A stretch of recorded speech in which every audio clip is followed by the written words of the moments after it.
ബി.ജെ.പിയുടെ സംസ്ഥാന പ്രസിഡന്റ് പ്രഖ്യാപനം നീളുകയാണ്. ഡൽഹി തെരഞ്ഞെടുപ്പിന് പിന്നാലെ പ്രഖ്യാപനം നടക്കുമെന്നായിരുന്നു ആദ്യം പറഞ്ഞിരുന്നത്. എന്നാൽ 17-ന് പ്രഖ്യാപിക്കുമെന്ന് പിന്നീട് പറയുകയും ചെയ്തു. പക്ഷേ ഇപ്പോൾ ഇത് സംബന്ധിച്ച് കേരളത്തിലെ നേതാക്കൾക്ക് ഒരറിവുമില്ല. ദേശീയ ജനറൽ സെക്രട്ടറി തരുൺ ചഗ് സംസ്ഥാന കോർ കമ്മിറ്റി അംഗങ്ങളോട് അഭിപ്രായം ചോദിച്ച് റിപ്പോർട്ട് തയ്യാറാക്കി നൽകിയിട്ടുണ്ട്. എം.ടി. രമേശ്, വി. മുരളീധരൻ, ശോഭാ സുരേന്ദ്രൻ എന്നിവരുടെ പേരുകളാണ് ഈ റിപ്പോർട്ടിലുള്ളത്.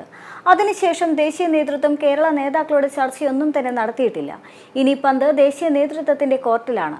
തീരുമാനമെടുക്കും മുൻപ് തന്നെ RSS സംസ്ഥാന ഘടകത്തിന്റെ അഭിപ്രായം തേടുക എന്ന രീതിയുണ്ട്. സംസ്ഥാന പ്രസിഡന്റ് തെരഞ്ഞെടുപ്പിന്റെ വാരണാധികാരി പ്രഹ്ലാദ് ജോഷിയാണ്. അടുത്ത ദിവസങ്ങളിലൊന്നും തന്നെ ജോഷി കേരളത്തിലേക്ക് യാത്ര നിശ്ചയിച്ചിട്ടുമില്ല.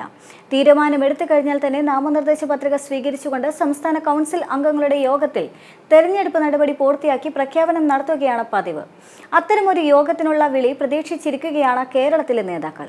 സമീപകാല സംഘടനാ തെരഞ്ഞെടുപ്പുകളിൽ സംസ്ഥാന പ്രസിഡന്റ് സ്ഥാനത്തേക്ക് പരിഗണിക്കപ്പെടുകയും ഒടുവിൽ ഒഴിവാക്കപ്പെടുകയും ചെയ്തിട്ടുള്ള എം.ടി. രമേശിന് അവസരം നൽകണമെന്ന് കൃഷ്ണദാസ് പക്ഷം കേന്ദ്ര നേതൃത്വത്തിന് മുന്നിൽ ശക്തമായി ആവശ്യപ്പെട്ടിട്ടുണ്ട്.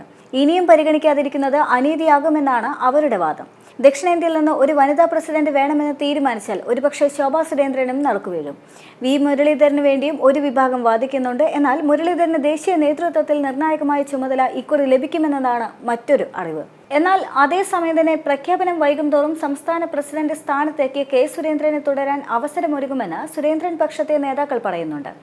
സംസ്ഥാന മുഖ്യമന്ത്രിമാരെ തീരുമാനിക്കുമ്പോൾ ചെയ്യാറുള്ളത് പോലെ തന്നെ ദേശീയ നേതൃത്വം അപ്രതീക്ഷിതമായ മുഖങ്ങളെ അവതരിപ്പിക്കുമെന്ന് കരുതുന്നവരും വേറെയാണ്.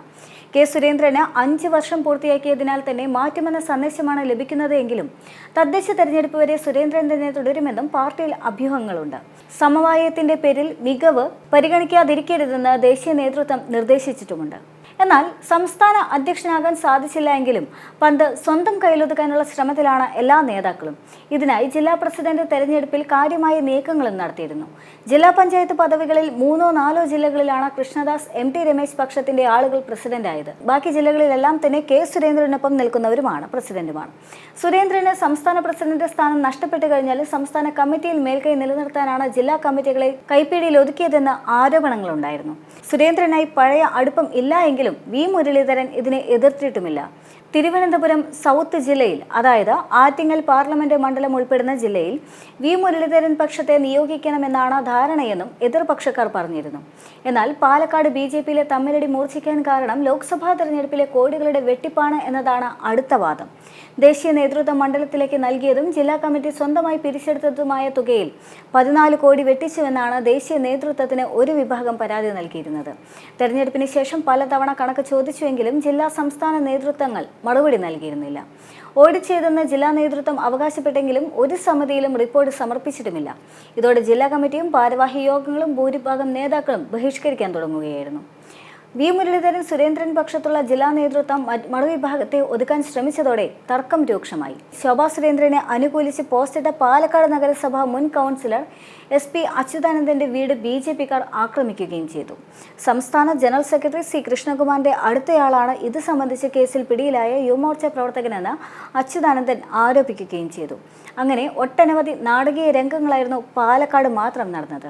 ഒരർത്ഥത്തിൽ 2024 ലോക്സഭാ തെരഞ്ഞെടുപ്പിന് ശേഷം ബി.ജെ.പിക്ക് വലിയ തോതിൽ വോട്ട് വർധന ഉണ്ടായി എന്ന് പറയുമ്പോഴും ബി.ജെ.പിക്ക് അകത്ത് തുടരുന്ന ആഭ്യന്തര സംഘർഷങ്ങളും കലഹങ്ങളെല്ലാം തന്നെ രൂക്ഷമായിരിക്കുന്ന സാഹചര്യമായിരുന്നു. മാത്രമല്ല, ബി.ജെ.പിക്ക് നേരിട്ട എല്ലാ പരാജയത്തിൻ്റെയും പ്രധാന ഹേതു അത് കെ. സുരേന്ദ്രനാണ് എന്നുള്ള ആക്ഷേപവും ശക്തമായി. സുരേന്ദ്രൻ രാജിവെക്കണമെന്ന ആവശ്യം ഉയരാനുള്ള കാരണവും അതുതന്നെയായിരുന്നു. എന്നാൽ എല്ലാം ദേശീയ നേതൃത്വത്തിന് വിട്ടുകൊടുത്തുകൊണ്ട് പെട്ടെന്ന് ഒഴിഞ്ഞുമാറുന്ന സമീപനമായിരുന്നു കെ. സുരേന്ദ്രൻ സ്വീകരിച്ചിരുന്നത്. പക്ഷേ നാളിതുവരെയായിട്ടും സുരേന്ദ്രന് പകരക്കാരനെ കണ്ടെത്താൻ ദേശീയ നേതൃത്വത്തിന് സാധിച്ചില്ല എന്നതും വലിയ ഒരു കല്ലുകടിയായി തന്നെ ബി.ജെ.പി നേതാക്കൾക്കിടയിൽ നിൽക്കുന്നുണ്ട്.